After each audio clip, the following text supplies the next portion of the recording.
ये मेरी पत्नी है बाबा, डिप्रेशन का शिकार हो चुकी है, दिन रात दुखी रहती है बाबा, घर में बहुत क्लेश होता है, कृपया इसका इलाज कीजिए, हम लोग बहुत परेशान हैं बाबा।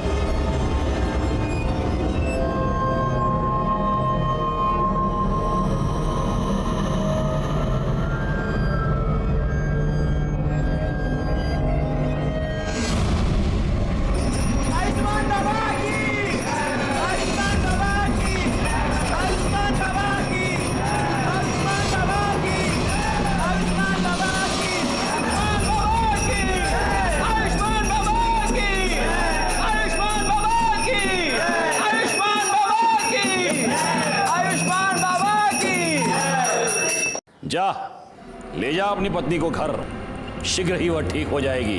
बाबा की जय हो, बाबा की जय हो। आओ भक्तों, बाबा का आशीर्वाद ले लो।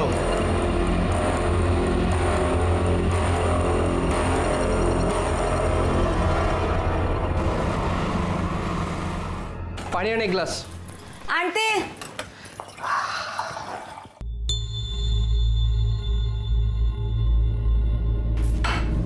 ये ले, घर खर्च के लिए। अब देख क्या रही है, पगार हुआ यार। मुझे नहीं चाहिए तेरे पाप की कमाई। क्या बोलिस? पाप की कमाई?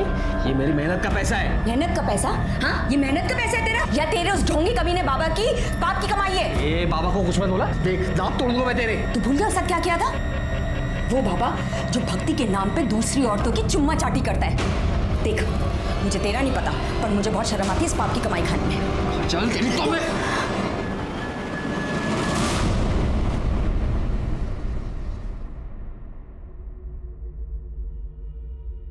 सुनिए, मुझे कुछ पैसे चाहिए थे। देखो साक्षी, तुम्हें अच्छी तरह से पता है मुझे इस तरह के ढोंगी बाबा और उनके चमत्कार पे बिल्कुल विश्वास नहीं है, और ऐसे काम के लिए मैं तुम्हें 1 रुपया भी नहीं दे सकता हूँ। तुम्हें हो या ना हो, पर मुझे है, और ये सब मैं रिया के लिए तो कर रही हूँ ना।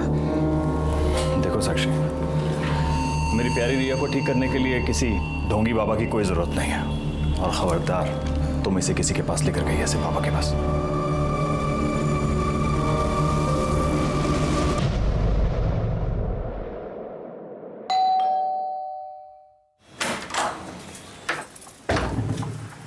काजल, थोड़ी सी शक्कर मिलेगी? वाटी अनलेस? हाँ, वाटी।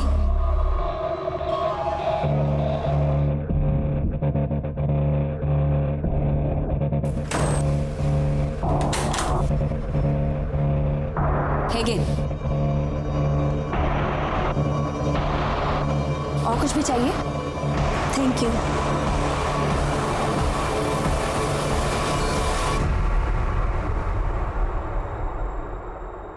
ठीक किया जो तुम इसे मेरे पास उपचार के लिए ले आई।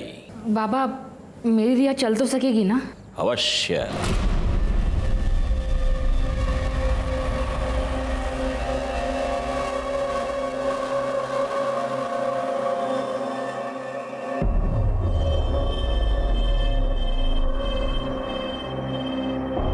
ले, ये तेल है, प्रतिदिन 3 प्रहर इस तेल से तेरी बच्ची के पैरों पर मालिश करना। भगवान की कृपा रही, ये बच्ची चलने तो क्या, दौड़ने लगेगी। सच बाबा? सुना रिया, तू चलने लगेगी? अच्छा बाबा, प्रणाम।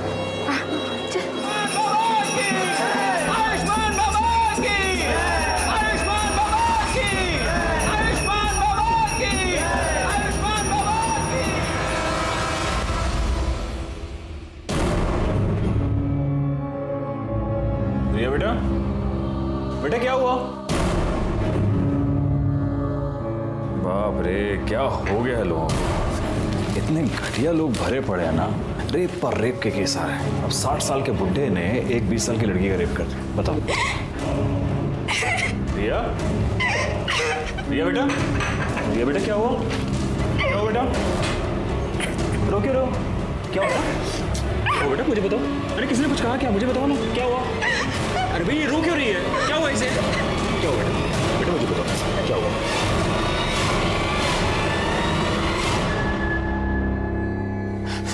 सर देखिए ना सर, मेरी बेटी के साथ क्या हो गया सर? सर मेरी बेटी के साथ सर रेप हो गया है सर। आप प्लीज बैठिए और मुझे शांति से बताइए कि एग्जैक्टली क्या। सर मेरे मना करने के बाद भी ना मेरी बीवी साक्षी सर मेरी बेटी को ना उस ढोंगी बाबा के पास लेके जाती थी सर 6 महीने से।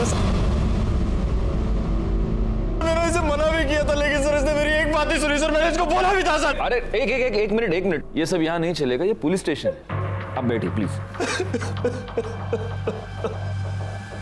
मैडम आप बताइए क्या हुआ। सर रिया के पैर बहुत कमजोर है, सब कुछ करके देखे लेकिन कोई फर्क नहीं पड़ रहा था। तब मैंने बाबा के बारे में सुना, हम रिया को उनके पास लेकर गए। बाबा ने इसकी नब्ज देखी और कहा कि ये ठीक हो सकती है। बाबा ने मुझे एक तेल दिया और कहा कि मैं उससे रिया के पैरों की मालिश करूं, लेकिन उससे भी कोई फर्क नहीं पड़ रहा था। मैंने बाबा को बताया तो उन्होंने कहा कि शायद मैं ठीक से मालिश नहीं कर रही हूँ। मैं रिया को उनके पास लेकर जाऊँ, वो मुझे सही तरीका बताएंगे।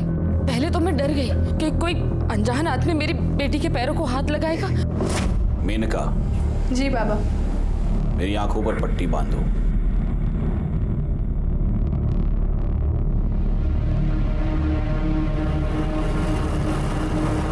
उसके बाद मुझे विश्वास हो गया कि बाबा ढोंगी नहीं है।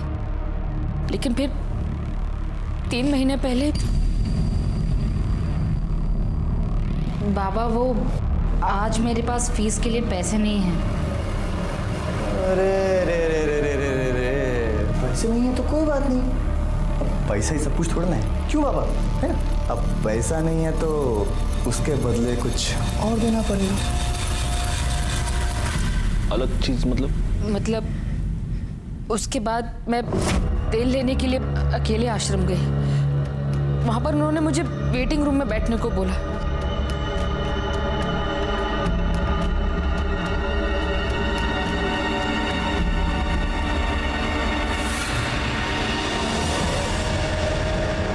कौन था वो आदमी? पता नहीं सर, लेकिन जब होश आया तो देखा कि मेरे कपड़े मेरे साथ भी रेप हुआ था। उसके बाद 2 बार और ऐसा हुआ। 3 बार तेरे साथ रेप हुआ, तूने मुझे बताया तक नहीं। तुझे मजा आ रहा था रेप करने में और मेरी बेटी को लेकर उस ढोंगी बाबा के पास। तुझे कितनी बार बोला था, तुझे कितनी बार बोला इसको मत लेके जाओ। 1 मिनट अभी आप बैठेंगे प्लीज, वरना मुझे आपको बाहर निकालना पड़ेगा। रिया में इंप्रूवमेंट दिख रही थी। अगर मैं तुम्हें बताती तो तुम ट्रीटमेंट रुकवा देते, इसलिए मैंने नहीं बताया। लेकिन फिर 4 दिन पहले 13 तारीख को मैं रिया को लेकर आश्रम गई। आर्यमान ने हमें कहा कि हम वेटिंग रूम में वेट करें। बाबा बाहर गए, उनके शिष्य ने हमें एक शरबत पिलाया, जिसे पी के हम दोनों बेहोश हो गए। लेकिन बेहोश होने से पहले मुझे याद, आर्यमान मुस्कुरा रहा था। मुझे लगा कि फिर से, लेकिन जब मुझे होश आया तो मेरे साथ कुछ भी नहीं हुआ था। लेकिन रिया वहां कि उसने ऐसा क्यों किया, तो उसने कहा कि उसने तो रिया को हाथ तक नहीं लगाया। लेकिन मैं जानती हूँ सर कि आर्यमन ने मेरे रिया के साथ रेप।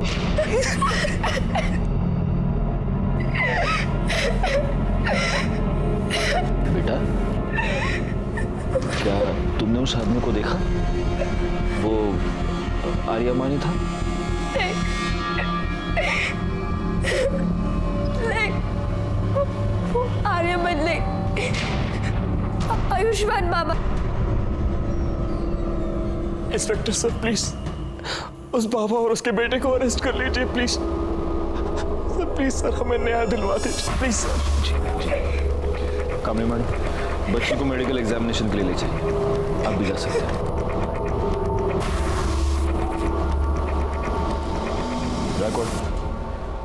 हम चल के इस आयुष्मान बाबा से मिलते हैं।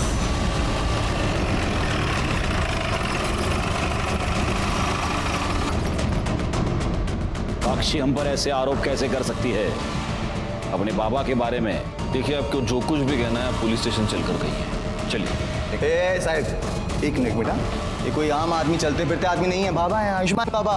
और इनके भक्तों को पता चला ना कि आपने इनको ऐसे उंगली भी लगाई है, दंगे भड़क जाएंगे साहब, बता रहा हूँ। दंगे वंगे बाद में, सबसे पहले तो तेरे को उठा के अंदर डाल दूंगा। चल यार ना, चलिए मैं कह रहा हूँ कर रही है। ये सत्य नहीं है। सभी भक्तों को वही शरबत ग्रहण के लिए दिया गया था। उनमें से किसी को कोई समस्या नहीं हुई। आप चाहे तो दूसरे भक्तों से पूछ सकते हैं। बाबा 13 तारीख को आश्रम में थे ही नहीं, वो एक भक्त के यहाँ आमंत्रित थे। मैं स्वयं पूरा दिन उनके साथ ही था। हम लोग शाम को आश्रम एक साथ ही लौटे थे। सर मैं तो ज़्यादातर अकाउंट केबिन में ही रहता हूँ, तो बाहर क्या चलता है क्या नहीं चलता मेरे को नहीं मालूम। सच है, भगवान भी इंसान को नहीं पहचान सकता। मैंने साक्षी और उसकी बेटी को बहुत सहायता की थी, फिर भी न जाने क्यों उसने मुझ पर ऐसे घृणित आरोप क्यों लगाए। लेकिन आपको क्या लगता है बाबा, मतलब क्यों लगाए होंगे उसने ऐसे घृणित आरोप आप पर? एक ही कारण हो सकता है। अच्छा, मेरे उपचार के पैसे देना नहीं चाहती होगी, अन्यथा मदद जो करता है उसे ऐसे प्रत्युत्तर में ऐसे घृणित आरोप कोई नहीं लगाता। लेकिन उसकी चूक हो गई, वो चूक गई। 13 तारीख को पूरा दिन हम आश्रम में थे ही नहीं। सर इसके असिस्टेंट गणेश ने भी यही कहा कि ये लोग शाम को वापस आए थे। क्योंकि यही सत्य है। हमारा शिष्य गणेश पूरा दिन हमारे साथ था, और जिस भक्त के यहां हम पूरा दिन उपस्थित थे, आप उनसे भी पूछ सकते हैं। दोनों को आशीर्वाद है मेरे। अब हम यहां से प्रस्थान करेंगे। अरे नहीं नहीं नहीं नहीं, प्रस्थान वस्थान आप कुछ नहीं कर सकते अभी। क्या है बाबा, आप रेप अक्यूज्ड हैं, तो अब आप यहीं रहेंगे। गायकवाड़, बाबा को उनकी कुटिया दिखा दो। अब अगले कुछ दिन तक भजन पूजन कीर्तन कीर्तन वहीं पे ले जाओ। चलिए, देखिए ये गलत है। लड़की के कंप्लेन के बाद आयुष्मान बाबा को पुलिस ने रेप के केस में अरेस्ट कर लिया है। अभी भी तुझे लगता है कि तेरा बाबा ढोंगी नहीं है? काजल चुप बैठ। मैं बाबा को बहुत पहले से जानता हूँ, वो ऐसा कर ही नहीं सकते। और अगर रेप हुआ भी है ना तो बाबा ने नहीं किया है, वो उस कमीने आर्यमान ने किया है, क्योंकि वो आर्यमान एक नंबर का। अच्छा, तो फिर पुलिस ने तेरे बाबा को क्यों पकड़ा? हाँ, संभल के रहे। हाँ, संभल के रहे, कहीं बाबा तुझे भी अरेस्ट ना करवा दे। सर, ये रही रिया की मेडिकल रिपोर्ट। इस रिपोर्ट के मुताबिक रिया की बॉडी पर कोई सीमन नहीं मिला है। ये तो एक्सपेक्टेड ही था। 4 दिन बाद वो लोग कंप्लेंट लिखवाने आए थे, 4 दिन बाद हमें क्या मिले? सर एक बात और, रिया की मेडिकल रिपोर्ट से पता चला है कि उसके साथ सेक्स हुआ है, वो वर्जिन नहीं है। नहीं, लेकिन कमली मैडम ये बात लेकर हम कोर्ट में नहीं जा सकते। बाबा का वकील पहली हियरिंग में ये साबित कर देगा कि रिया खुद सेक्सुअली एक्टिव थी, और अब उसके माँ बाप बाबा को फंसाने के लिए सब चाल चल रहे हैं। नहीं, हमें कोई ऐसा पुख्ता सबूत चाहिए जिससे हम ये साबित कर पाए कि रेप बाबा ने किया है।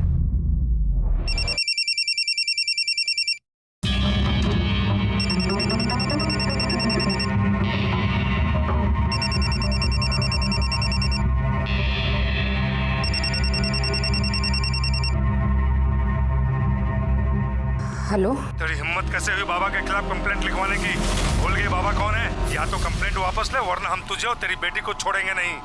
नहीं नहीं, मेरी बेटी को कुछ मत करना। वो कौन है? कौन है? कौन है? कौन बोल रहा है? हिम्मत है तो सामने आके बात कर। अरे फोन पे क्या धमकी दे रहा है? आ सामने। हेलो हेलो, काट दिया। जो भी ऐसे छोड़ूंगा। कहाँ जा रहे हो? अरे पुलिस को इन्फॉर्म करने जा रहा। नहीं नहीं, उसने धमकी दी है। साक्षी, तुम अब भी नहीं समझ रही हो, हमें पुलिस को इन्फॉर्म करना पड़ेगा। ये सब बंद होना चाहिए। नहीं नहीं, आप मेरी बात सुनिए ना। साक्षी प्लीज, देखिए मेरी बात सुनिए। Please Sakshi.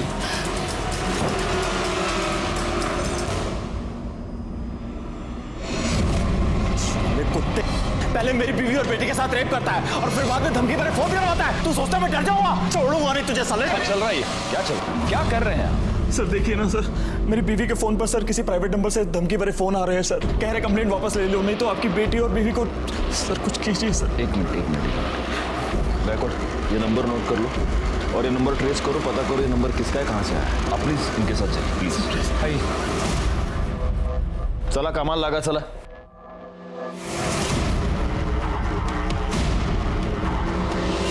सर, शुभान बाबा को बेल मिल गई है। ये तो नहीं था, सिवाय इनकी कंप्लेंट के हमारे पास है ही क्या? फॉर्मेलिटीज पूर्ण कर सर।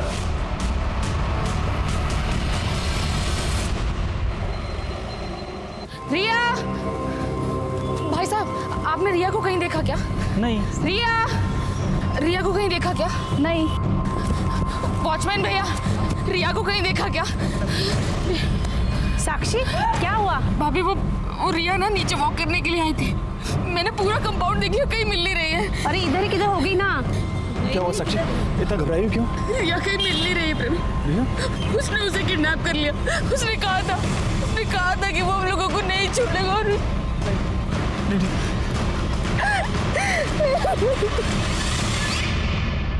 हरामखोर, रिया का रेप तूने किया है ना, मुझे सब पता है। क्या रे बड़ाऊ, मैं किया है, क्या लगा के रखा है? लड़की ने देखा तेरे को, स्टेटमेंट में नाम तेरा, तो मैं कैसे किया है हा? और वैसे भी वो जो तू आशीर्वाद के नाम पे वो जो चोला डाल के जो चुम्मा चाटी करता है, तो ठगी कौन तू? तो रेपिस्ट कौन? तू, मैं नहीं, समझा? बस बंद कर, मुझे सब पता है। बाबा को मिर्ची लगी रे बाबा को मिर्ची। लेकिन क्या करे, मैं देखा रे तेरे को उस दिन आश्रम आते हुए। झूठ बोल रहा है तू, उस दिन मैं आश्रम में था ही नहीं, मैं तो शाम को लौटा था। ये जो तेरी झूठ की खिचड़ी है ना, ये तो येड़ा गणेश है ना, उसके साथ मिलकर पुलिस से गया, मेरे को नहीं। मैं देखा तेरे को उस दिन शाम को वापस आते हुए भी, और रिया के साथ कमरे में करते हुए भी। हाँ, तो मेरे साथ ना शानपंती नहीं। चल जा जा जा। बाबा वो साक्षी ठाकुर आई है, बहुत शोर मचा रही है और तमाशा भी कर रही है, जल्दी चलिए।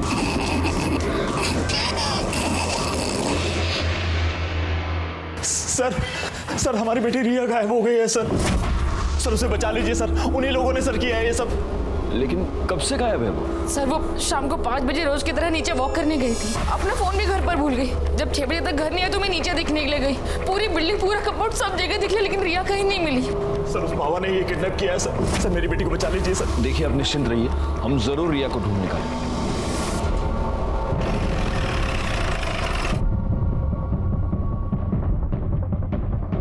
सर, बॉडी को सबसे पहले इन औरतों ने देखा। ये सुबह यहाँ कपड़े धोने आई थी तो इन्होंने बॉडी को देखा। सर, बॉडी पे कई जगह खरोच के निशान हैं, और ये देखिए गर्दन पे जो मार्क है उसे देखकर तो यही लग रहा है कि मौत गला घुटने से हुई। एक मिनट, पूरा चेहरा टर्न करना। सर तो रिया ठाकुर है। देखिए आसपास जरा चेक कीजिए, कोई क्लू मिलता है क्या? सर ये तो बैसाखी मुझे वहाँ पे मिली। कामे मैडम, सर फॉरेंसिक टीम को बुलाइए और बॉडी को पोस्टमार्टम के लिए भेज दीजिए। Okay sir. अब इस बाबा का टाइम आ गया है।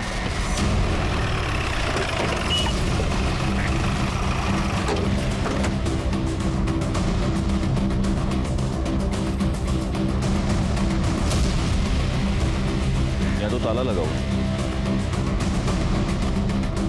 सुनिए, ये इस आश्रम को ताला क्यों लगा हुआ है?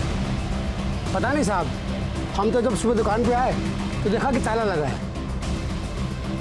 बैकवर्ड, एक काम करो, ये बाबा, उसका बेटा, इस आश्रम के लैंडलाइन नंबर्स सब फोन टैप करो और ये पता करो कि इस बाबा की और कहाँ प्रॉपर्टी, और जरा इस बाबा के भी डिटेल्स निकालो। ये ओरिजिनली कौन है, कहाँ से आया है, और ये सारी डिटेल्स मुझे जल्द से जल्द चाहिए। सर पुलिस ने लड़के की पहचान रिया ठाकुर के नाम से की है। ये वही रिया ठाकुर है जिसने आयुष्मान बाबा पर बलात्कार का इल्जाम लगाया था। याद है ना तुम्हें? इसी बाबा ने तुम्हारे सामने मुझे किस किया था। तब तुम ऐसे ही बस मुंह खोलकर उसे देख रहे थे। तुम्हारी इन्हीं हरकतों से ना उसे बढ़ावा मिला, और आज देखो उसने एक छोटी सी बच्ची को मार के फेंक दिया। पर तुम आज भी ना बस ऐसे ही खड़े रहना, कुछ मत करना, और जा पलाते रहना कि तुम्हारा बाबा इनोसेंट है ना? सर, कल रात को जब ड्यूटी खत्म होने के बाद आप घर चले गए तो एक आदमी ने कॉल किया था। वो कह रहा था कि रिया मर्डर केस के बारे में कुछ जानता है और आपको बताना चाहता है। मैंने उससे कहा कि आप घर चले गए तो उसने कहा कि मैं दोबारा कॉल करूंगा। उसने फ़ोन कट कर दिया और अभी तक उसको कॉल नहीं है। मैं सुबह से ट्राई कर रहा हूँ उसको कॉल करने की, लेकिन मोबाइल स्विच ऑफ आ रहा है। जोशी, पता करो ये नंबर किसका है, हो सकता है इससे हमें कोई इंपॉर्टेंट लीड मिले। Yes sir. रिया ठाकुर की पोस्टमार्टम रिपोर्ट के मुताबिक पहले उसके साथ रेप हुआ था, फिर 18 तारीख की शाम 7 और 8 बजे के बीच उसका गला घोट के उसे मार दिया गया। बॉडी पर सीमेन या कोई ऐसी चीज मिली जिससे मर्डरर को आइडेंटिफाई कर पाए? नहीं सर, बॉडी की फोरेंसिक रिपोर्ट 2 दिन बाद आएगी। 2 दिन। ठीक है, तब तक वेट करते, हो सकता है उससे कोई क्लू मिले। सर आयुष्मान ट्रस्ट के नाम से आयुष्मान बाबा की 4 प्रॉपर्टीज है, बोरीवली, दहिसर, वसई और विरार में। लेकिन चारों प्रॉपर्टीज में कोई रहता नहीं है, वहाँ पे ताला लगा हुआ है। गैकवाड, एक काम करो, इन चारों जगहों पर सिविल में अपने आदमी रख दो 24 घंटे। पता नहीं क्यों मुझे ऐसा लगता है कि बहुत जल्द यहाँ पर कोई रहने आएगा। सर, हमने आयुष्मान बाबा की डिटेल्स निकाली तो पता चला कि ओरिजिनली वो विरार का रहने वाला है और कुछ साल पहले किसी रामनारायण तिवारी नाम के वैद्य को असिस्ट कर रहा था, उसका कंपाउंडर था। गैकवाड, एक काम करो, इस रामनारायण तिवारी वैद्य से पूछताछ करो और इस बाबा के बारे में जितनी डिटेल्स हो सके उतनी डिटेल्स निकालो। सर, वो हमारे पास 3 साल काम किया था, हमने उसको सब सिखा दिया था। मालिश करना, हड्डी बिठाना और आयुर्वेद तरीके से उपचार करना, दवाई बनाना भी। लेकिन था बड़ा होशियार, हर काम फटाफट सीख जाता था। लेकिन उसे एक आदत थी, वो आयुर्वेद और एस्ट्रोलॉजी की किताब पढ़ने का बड़ा शौक था। जरा सा भी समय मिले किताब खोल के पढ़ने लगता था। फिर एक दिन आया, कहने लगा कि हम कल से काम पर नहीं आएंगे। हम कहा कहाँ हैं? बहुत उससे कहा कि रुक जा, लेकिन नहीं रुका, वो चला गया। 1 साल बाद सुनने में आया कि साकिब खान जो है आयुष्मान बाबा बन गए। एक मिनट, ये साकिब खान कौन है? अरे वही आयुष्मान बाबा जो है, वही साकिब खान है। मुस्लिम से हिंदू नाम बदल के बाबा बना। और ये आर्यमन उसका बेटा इमरान। हाँ, जब उसकी जोरू मरी तो इमरान 2 साल का रहा होगा। तो इसने माँ का भी प्यार दिया, बाप का भी प्यार दिया। बहुत लाड करता था और लाड प्यार के चक्कर में लड़का खराब हो गया। अच्छा, ये आयुष्मान बाबा मतलब आपका साकिब खान जब ये आपके पास काम किया करता था तो जो महिला इलाज करवाने के लिए आती थी उनके साथ कभी उसने बदतमीजी की थी? ना, कभी कोई बदतमीजी नहीं। अच्छा, उसके किसी रिश्तेदार को आप जानते हैं? नहीं, बस परिवार का मालूम था, सो हमने बता दिया।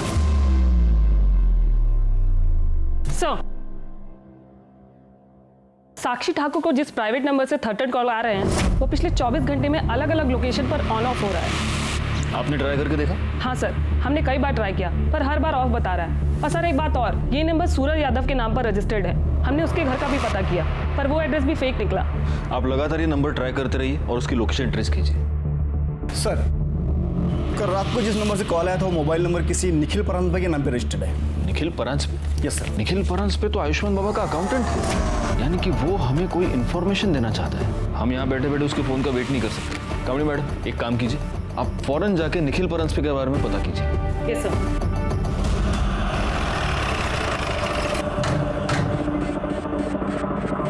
क्या आप बता सकती हैं कि काजल और निखिल कहाँ गए हैं? हाँ मैडम, कल शाम को करीब 8 बजे मैंने काजल और निखिल दोनों को एक साथ जाते देखा। मैं तो खुद हैरान थी कि दोनों एक साथ कहाँ जा रहे हैं। मतलब 24 घंटे लड़ाई झगड़ा करते रहते हैं। किस बात पे? अब ये तो नहीं पता मैडम। एक बार मैंने काजल से पूछने की कोशिश की थी तो उसने मुझे कुछ नहीं बताया, लेकिन हाँ, उसका वो हीरो है ना, उसको जरूर बताया होगा। हीरो? कौन हीरो? अब ये तो ज़्यादा तो मुझे कुछ नहीं पता, लेकिन हाँ, कुछ हफ्तों पहले जब मैं मार्केट से घर वापस आ रही थी तब मैंने देखा कि वो काजल का बॉयफ्रेंड था। अब ये सब तो मुझे नहीं पता, लेकिन हाँ, वो तभी आता था जब निखिल घर पर नहीं रहता था। कुछ दिनों पहले मैं काजल के घर शक्कर लेने आई थी, तब मैंने उसे बैठा देखा था। पहचान सकती हो कौन है वो? स्केच बनवा सकती हो? वो तो मैं नहीं बता सकती क्योंकि मैंने उसे सिर्फ 2 बार देखा है और वो भी पीछे से। निखिल और काजल का फ़ोन नंबर और फोटो तो होगा ही आपके पास? जी।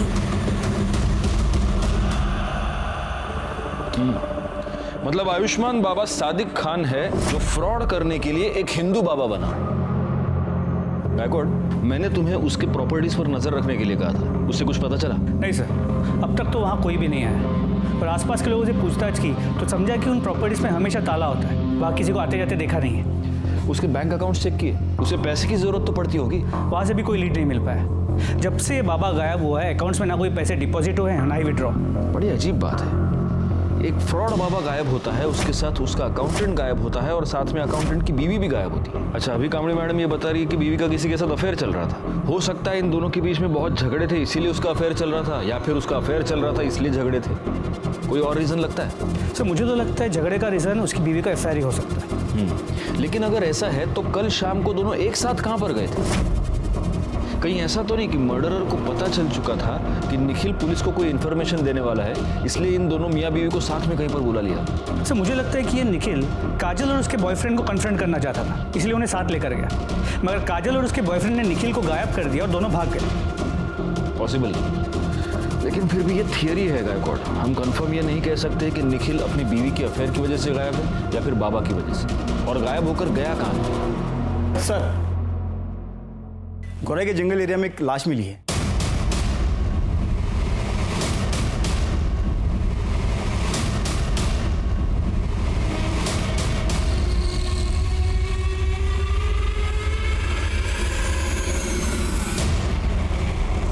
सर, ये बॉडी तो काजल परांजपे की है। व्हाट? Yes sir. सर, जिस तरह साड़ी को लपेटा गया है उसे देखकर तो यही लग रहा है कि मर्डर से पहले रेप हुआ है। जरा ठीक से चेक कीजिए। Yes sir.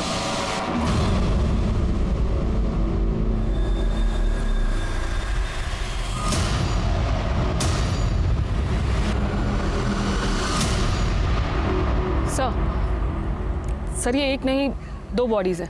क्या? मेरा मतलब है सर, एक बॉडी में 2 डेड बॉडी।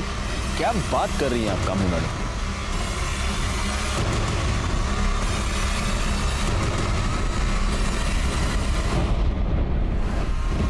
बॉडी का निचला हिस्सा किसी आदमी का है और ऊपर का हिस्सा औरत का।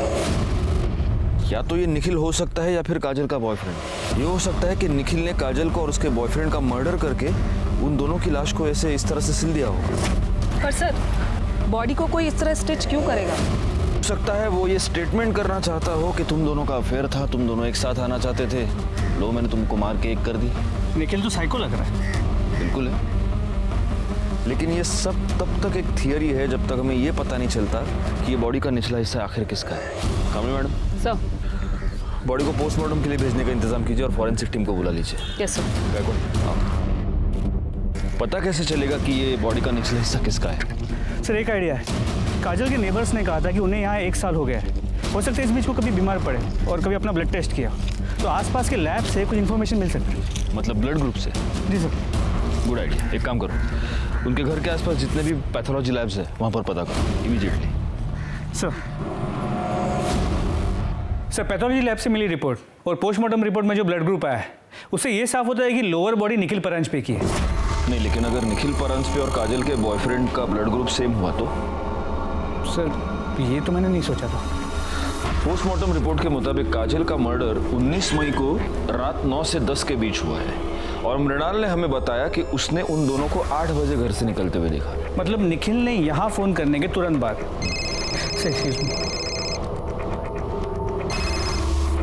हेलो, ठीक है सर। गोरे के डंपिंग ग्राउंड के पास 2 आधी कटी हुई डेड बॉडीज मिली।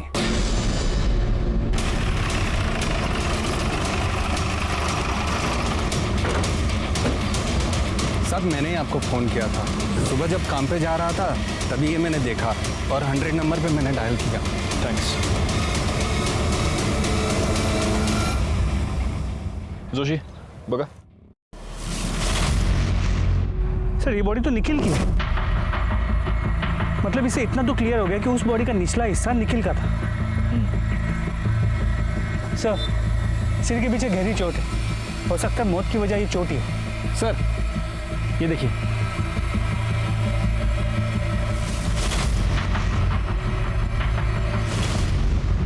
गायकवाड़, अपनी फॉरेंसिक टीम को बुलाओ और उनसे कहना कि इस बार मुझे रिपोर्ट जल्द से जल्द चाहिए। सर।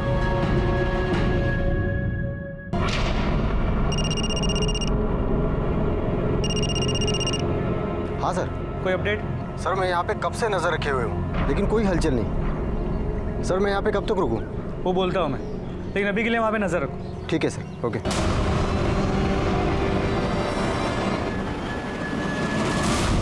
हे शिंदे ना येऊ सर। गायकवाड, आयुष्मान बाबांच्या मुलाबद्दल काय कळलं का? नाही सर, पण लवकरच समजेल। और सर ये निखिल की पोस्टमार्टम रिपोर्ट, इसके मुताबिक उसकी मौत 19 मई की रात 9 और 10 के बीच हुई है और मौत की वजह सर पे रॉड जैसी किसी चीज से वार किया जाना है। इसका मतलब सिर्फ घर से निकलते वक्त ही नहीं बल्कि मर्डर के वक्त भी ये दोनों मियाँ बीवी एक दूसरे के साथ ही। गैकवाड एक काम करो, हमें जहाँ पर ये दोनों सिली हुई बॉडीज मिली पता करो कि मर्डर के टाइम पे वहाँ आसपास कितने मोबाइल नंबर देखते थे और उन नंबर्स को बाबा, उसके बेटे और बाकी के असिस्टेंट के नंबर के साथ मैच करके देखो। सर ये रहे काजल के कॉल रिकॉर्ड्स। इस कॉल रिकॉर्ड के मुताबिक काजल के कॉल्स की ड्यूरेशन 1 से 1.5 मिनट की थी, सिवाय एक नंबर को छोड़ के। खोपोली में एक नंबर है, 3 हफ्ते पहले काजल ने उस पर 20 मिनट तक बात की थी। किसका नंबर है? काजल की माँ मुक्ता।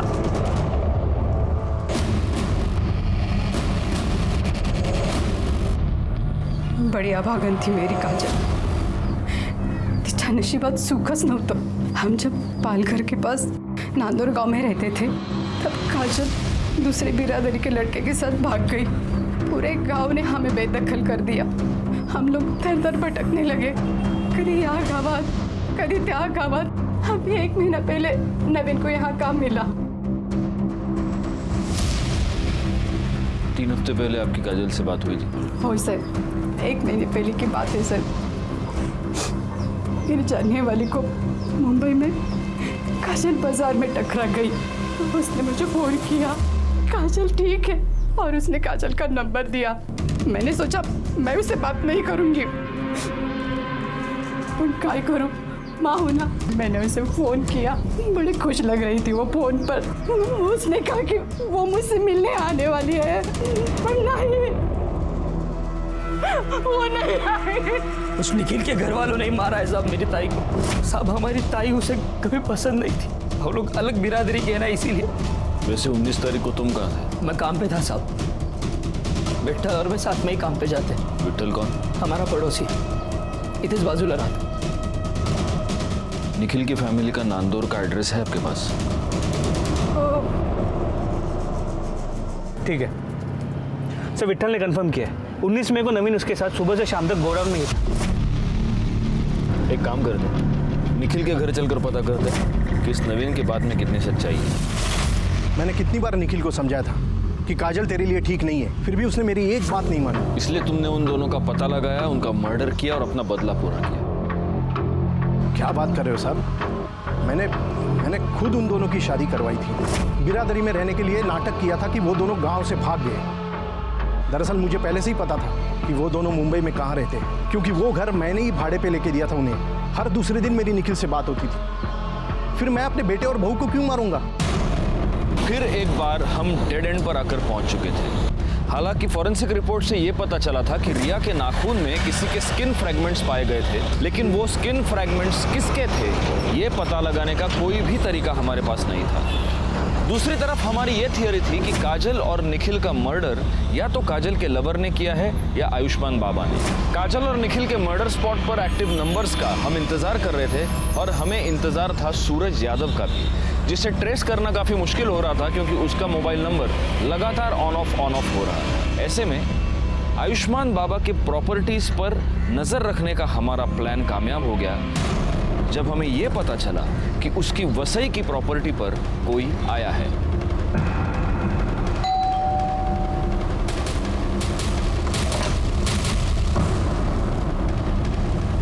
जी, आपका नाम? माजिद खान। सादिक खान को जानते हैं? हाँ, वो हमारे फूफी के लड़के हैं, हमारे बड़े भाईजान हैं। बड़े ताज्जुब की बात है माजिद साहब, आपकी आवाज़ आपके फूफी के लड़के से बहुत मिलती जुलती है। देखिए, आप हमें खामखा परेशान कर रहे हैं। हमारे बड़े भाईजान का उन्होंने जो किया है उससे हमारा कोई वास्ता नहीं है। गैकवाड,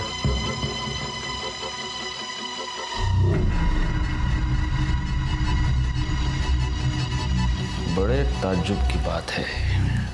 सिर्फ आवाज ही नहीं, आपके हाथ पर चोट का निशान भी आपके फूफी के लड़के से मिलता जुलता है। सुनिए मेरी बात सुनिए। आयुष्मान बाबा, अब तेरे आशीर्वाद देने के दिन खत्म हो गए, अब हम तुझे आशीर्वाद देंगे। सर, मुसलमान होके मैं आयुर्वेद या ज्योतिष का धंधा नहीं कर सकता, इसलिए फिर सादिक खान से मैं आयुष्मान बाबा बन गया। सर, मुझे बहुत जल्दी फेमस होना था, बहुत जल्दी बहुत सारे पैसे कमाने थे, इसीलिए वो लिप किस वाला आइडिया लगाया। साक्षी और रिया के अलावा और कितनी औरतों का रेप किया है? नहीं सर, मैंने किसी का रेप नहीं किया है सर। न मैंने न मेरे बेटे ने सर किसी का बेजा फायदा नहीं उठाया है। मानता हूँ सर कि वो बदजबान है, थोड़ा बेकाबू हो गया है, लेकिन सर वो ऐसा कुछ करेगा, किसी को इस तरह नुकसान पहुंचाएगा, ये मैं नहीं मानता। वो बेकाबू हो गया या तूने होने दिया? सर शुरू में मैंने उसे काबू में करने की कोशिश की, लेकिन इसको मशवरा देना सिखाऊं कैसे? आज के बाद अगर मेरे को मशवरा दिया ना जबरन, तो साले पूरी दुनिया को बता देगा मैं कि तू कोई बाबा नहीं है रे, तू मुसलमान है क्या? हाँ चल चल 25,000 लेके। अरे ऐश करने की, अरे चल जा खड़ा हो। लाता। अच्छा ये बता, निखिल के साथ तूने क्या किया? निखिल के साथ? सर उसके साथ मैं क्यों कुछ करूंगा? क्योंकि तुझे ये पता चल चुका था कि रिया मर्डर केस में निखिल हमें कोई इन्फॉर्मेशन देने वाला था। नहीं सर, मुझे इसके बारे में कुछ नहीं पता है, बल्कि मैं तो उसे नौकरी पर भी नहीं रखने वाला था जिस दिन से मैंने काजल के बारे में सुना है। मतलब सर वो काजल को भगाकर शादी करके मेरे पास आया था मुंबई। काजल को मेरे पास इसलिए लाया था कि ताकि मैं उसको आशीर्वाद दूं, और फिर मेरे पास नौकरी मांगने लगा, और उस वक्त मेरे पास एक अकाउंटेंट की जॉब खाली थी, तो मैंने कहा था उसे कि मैं उसे नौकरी दूंगा। तो ठीक है, कल से तुम यहां नौकरी पे आ जाना।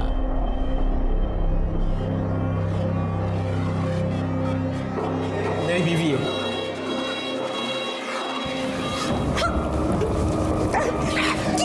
आर्यमन, ये क्या बदतमीजी है? ये क्या कर रहे हो तुम? क्यों चिल्ला रहा है? आशीर्वाद तो दिया है जैसे तू देता है। निखिल, रिया और काजल तीनों का मर्डर हुआ है।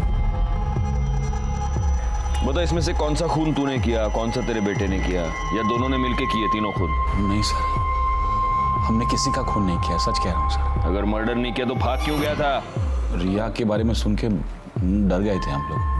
बेटा कहाँ है तेरा? कहाँ छुपा के रखा है उसको? जिस दिन से आश्रम से भागा उस दिन से वो गायब है सर। गायकवाड़, इसका डीएनए टेस्टिंग कराओ। रिया के नाखून में जो स्किन का फ्रैगमेंट मिला उससे मैच करके देखो। आयुष्मान बाबा आखिर तक यही कहता रहा कि वो निर्दोष है, और हमारे पास भी उसके खिलाफ कोई भी पुख्ता सबूत नहीं था। हम उसके डीएनए टेस्ट के रिजल्ट का इंतजार कर रहे थे। आर्यमान अभी तक गायब था। ऐसे में हमारे पास उन फोन नंबर्स की लिस्ट आई जो 19 मई को रात 9 से 10 के बीच निखिल और काजल के मर्डर स्पॉट पे एक्टिव थे। वो 3 नंबर्स थे, और उन 3 नंबर्स में से एक नंबर के बारे में हमें पहले से ही पता था।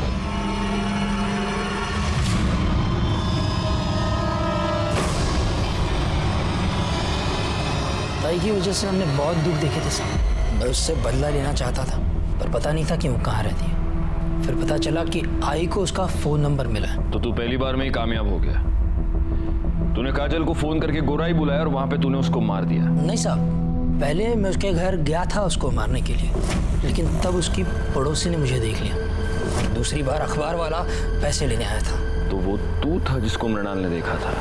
मैंने सोचा कि ताई को किसी ऐसी जगह ले जाके मारना होगा जहाँ मुझे कोई देख नहीं पाए। हाँ बोलो नमीन।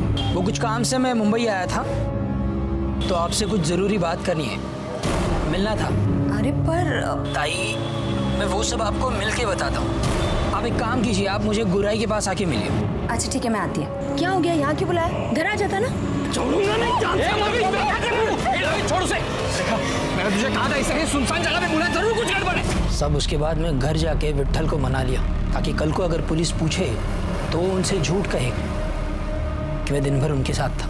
लेकिन तू अपने मोबाइल को नहीं मना पाया, और तेरी मोबाइल लोकेशन ने तुझे फंसा दिया।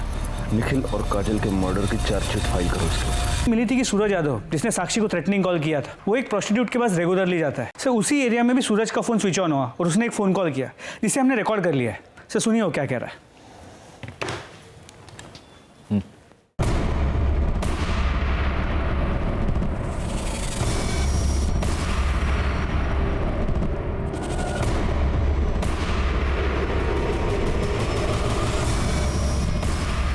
एक मिनट गायको, इसका नाम सूरज यादव है ना? तो ये इस तरह से हिंदी क्यों बोल रहा है?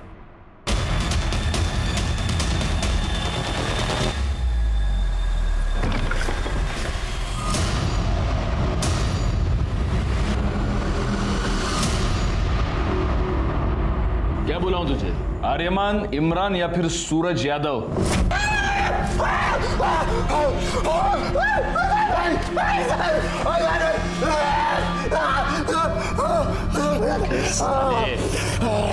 रिया के नाखून में जो स्किन मिला है ना, उससे तेरे बाप का डीएनए 50% मैच होता है। इसका मतलब तेरा पूरा 100% होगा। इसलिए मैं बोल रहा हूँ नाटक मत कर, क्योंकि हमें आसानी से प्रूव कर सकते हैं कि तूने रिया का मर्डर किया। और साहब साक्षी और रिया का रेप नहीं किया है साहब। अब्बू का चोला अपने ऊपर डाल लिया था कि कहीं बीच में थोड़ा बहुत भी होश आए तो लगे कि अब्बू ने गलत काम किया है। मर्डर क्यों किया रिया का? मैं बस कंप्लेंट वापस करवाना चाहता था साहब, पर वो रिया का बाप है ना, फोन पे बहुत अकड़ रहा था साहब, बहुत उल्टा सीधा बोला मेरे को, दिमाग पूरा चला आ गया था मेरा। बस मैंने सोच लिया था साहब कि इस साले को सबक सिखा के रहेगा मैं। मेरे को पता था कि रिया रोज शाम को ना कंपाउंड में वॉक करने को आती, और शायद उसके बाद उसकी बॉडी रात को मैं ठिकाने लगा दिया। पर ये सब बूढ़ा हुआ ना वो मेरा अबू, उसने मेरे को सब करते हुए देख लिया था साहब, बहुत घबरा गया था साहब, वो बहुत डर गया था, जबरदस्ती मेरे को छुपाया साहब। साक्षी और रिया पर रेप करने के जुर्म में और रिया के मर्डर के जुर्म में तुमको अरेस्ट करता हूँ। चार्जशीट फाइल करो। फॉरेंसिक रिपोर्ट से यह साबित हो गया कि वो स्किन आर्यमान की थी। निखिल काजल मर्डर केस और रिया मर्डर केस फाइनली सॉल्व हो गए। नवीन, जिसने अपनी बहन को एक भयानक, एक दर्दनाक मौत दी, उसका पूरा प्लान उसकी फोन की वजह से फेल हो गया। रिया, जो कि शारीरिक रूप से कमजोर थी, अपने मां के अंधविश्वास और अंधभक्ति की भेंट चढ़ गई। इसी के साथ मैं सीनियर इंस्पेक्टर राजेश यादव आपसे विदा लेता हूं। दोबारा मिलूंगा, तब तक सतर्क रहिए और देखते रहिए क्राइम पेट्रोल दस्तक, क्योंकि मकसद बताना नहीं, बचाना है।